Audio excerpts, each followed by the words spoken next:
I'm Matt Talarico. I'm with the Nickel City Collective, the Film Voice. We're here at the Denver Film Festival, the Stars Presents Denver Film Festival. We're talking about Keiko, The Untold Story right now with Theresa and other affiliated members of the story. So do you mind just giving us a little synopsis to My name is Theresa Demarest. Yeah, I was started out as a musician, and I got fascinated. I became a fan of Keiko's, like everyone else did, and I wrote a piece of music about him, and eventually was introduced to Mark Berman, and then we created a music concert tour. And then he introduced me to Naomi, and they very kindly supported me through good concerts and bad concerts and, well-attended concerts and, the whole thing. We're trying to get the Keiko's Dream thing going.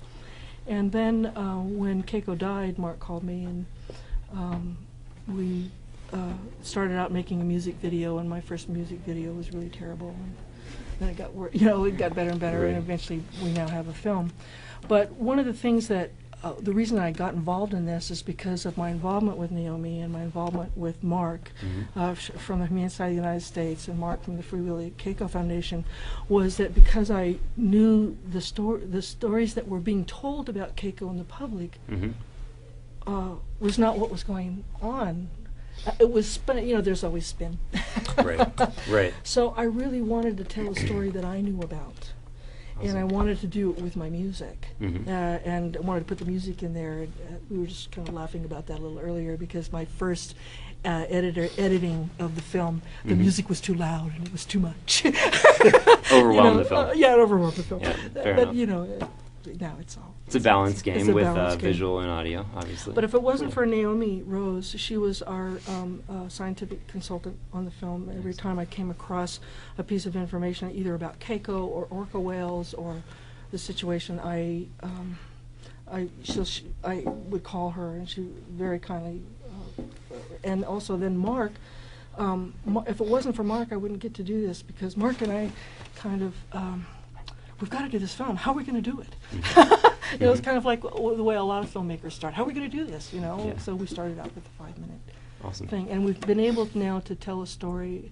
We just filmed the first one here at the Stars Denver Film Festival, and what a festival this is! It was a full audience, and they were very engaged and really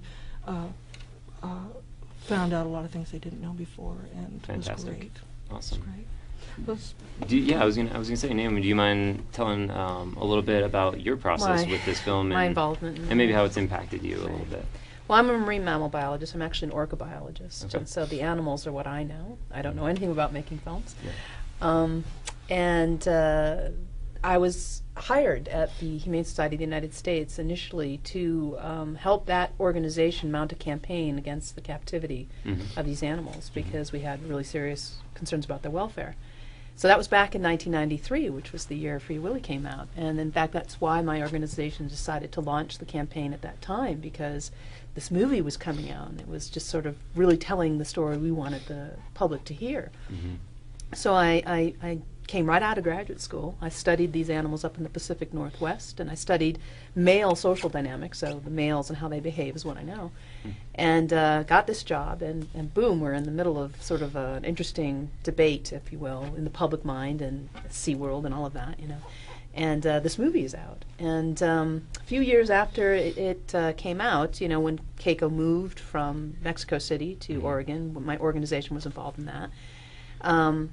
I was introduced to Theresa, and we started, as she said, there were some concerts, and I flew out to Oregon, and remember the one with a bunch of 7-year-olds. It was a very interesting experience trying to talk seriously to a group of second graders. Explaining wildlife biology. Yeah, they were, I went to see a dolphin once, and it was all very interesting. But so we did that. A great crowd. And then it was a great crowd.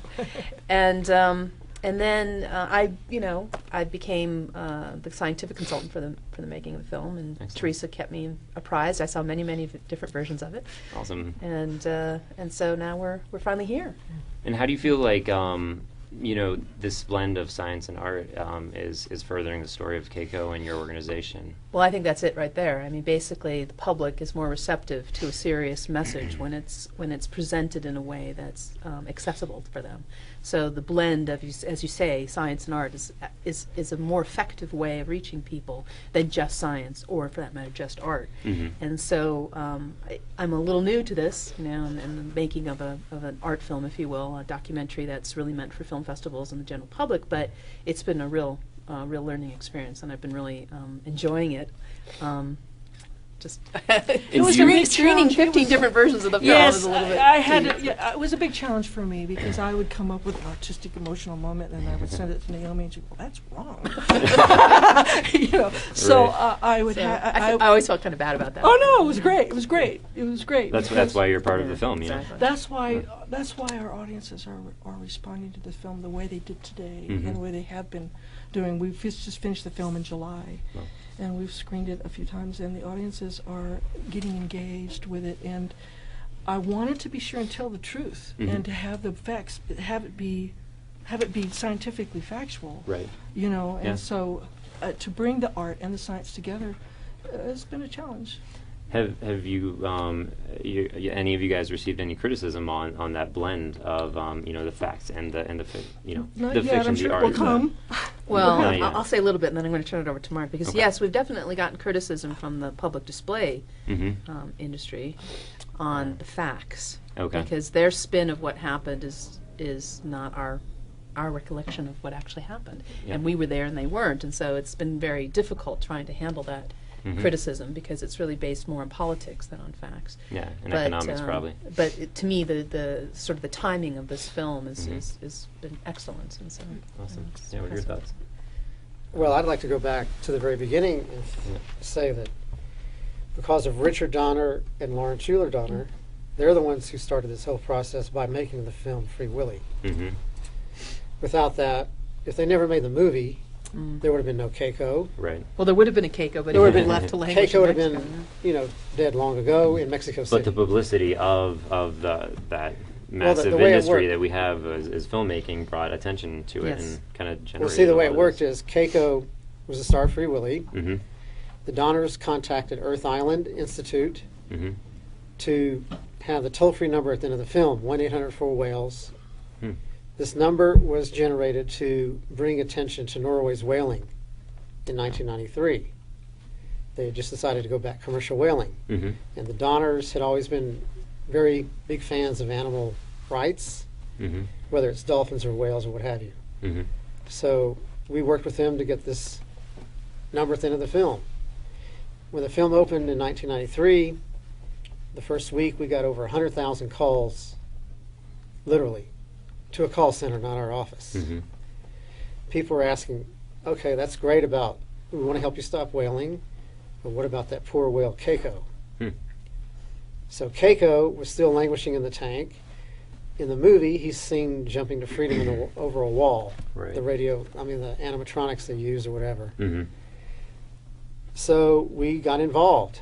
Yeah. The Donners asked us to get involved, and Warner Brothers, and then it became a big snowball effect. So now, the industry, like SeaWorld, is livid about the whole issue, that we even got that whale out of captivity into his native waters, Mhm. along with all the other people who worked with us. This is going to tell the true story about what happened really to Keiko, so that the industry can no longer tell lies. Basically, that's it. Do you feel like this is, and any of you feel free to jump in, that this is an opportunity to represent the other side of the story in a powerful way, and that it will hold relevance to in controversy to what the other side is saying? That's an interesting thought, because when I was doing this film, I almost ended. I don't know if you as filmmakers, but you finish, you spend a long time on a thing, and you think we're done, Right. and you screen it, and you go, we're not done. And Yeah. just before I thought we're done, somebody. One of the people who was courting us to possibly distribute the film said, well, this film would never be good for children to see. And so I went and took a film crew. It made me angry that they said that. And that's a really good thing. So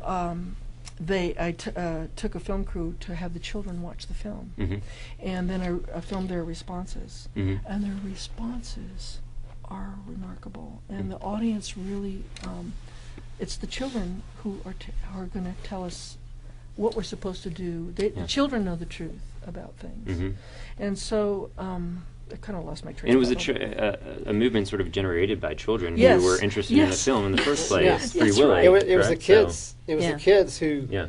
They were getting their parents to call the 1-800. Right, they weren't maybe picking the phone up themselves. It wasn't the parents who were calling about whaling. They were calling because the kids were saying, I want to help Keiko. Right. They were sending them lunch money. They really were. That's impressive. And, basically this, I mean, again, my motivation in working so hard with Theresa on this film is because I feel like there's been a lot of misinformation out there. Yep.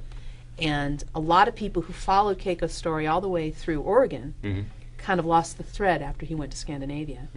And to me, what this film largely concentrates on is what happened to him after he got to Iceland. There's just so many amazing shots that have never been aired before of him actually interacting with wild whales. I can't tell you how many people who think they know the truth think that, he was released and died. That there was a 5-year period when he was actually interacting with wild whales and doing really well. Right. They don't know anything about that. That's this film is the going to tell them untold story here. Yeah. There's a very famous animal person in I don't want to use their name.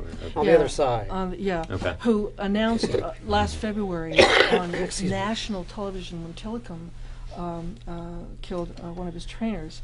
And he was talking on MSNBC, and he was saying, well, Telecom could never be freed or whatever. Yep. And they said, well, what about Keiko? And here's this internationally known. Is he an animal? He's a trainer. An animal trainer. Okay, the international animal trainer, been around a long time, very well known, should know better. Said, well, what about Keiko? Keiko was captive, a whale, and then he was released, and he said, Keiko was immediately attacked by wild whales and killed. And he said this on international NBC. So when you ask the average person what happened to Keiko, after he was moved to Iceland? Oh, no. But you have that, of people who don't know, and then you have the other side where people are just telling lies on international television. And that's one of the reasons I did this. Excellent. One of the reasons I did this, because I knew that wasn't true. And he had 5 years. Right. 5 years. Well, it's fantastic that you were able to pull this together, and it sounds like it's been receiving a lot of great reactions. Very excited. And the timing couldn't be better because there's just so much. Especially after movies like The Cove and other films like there's that. There's a number of things in the media and in real life that are going on right now that really make this story resonate. It sounds like the exact right time for this film to be coming out. And for filmmakers, I was a musician at first, and I think filmmakers should, whatever they were before, you take everything that you know and everything that you do, and you put it in, you use it for your film making. Excellent. Yeah, I was going to ask you if